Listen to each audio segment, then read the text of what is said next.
এখন আমি আপনাদের সাথে গরুর গোশের শুটকির রেসিপি কিভাবে করতে হয় সেটা বানাতে হয় আগে কিভাবে এটাকে বানাতে হয়, মানে এই গোশগুলোতে শুটকি কিভাবে বানাবো, তারপরে এই শুটকির রেসিপিটা শেয়ার করব। তো গরুর গোশের শুটকি বানানোর জন্যে এরকম সারস সারস গোশ নিতে হয় এবং টুকরাটা একটু ছোট করতে হবে যাতে তেল না থাকে, কেটে নিতে হবে একদম এরকম প্লেন সারস গোশ। হ্যাঁ, এখন এর মধ্যে আমি কিছু হলুদ দেব কিছু শুকনো মরিচের গুঁড়া।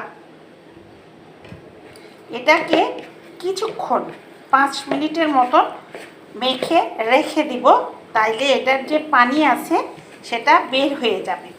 আর একটা কথা বলতে ভুলে গেছি, গোশটা কেটে প্রায় 20 মিনিটের মতন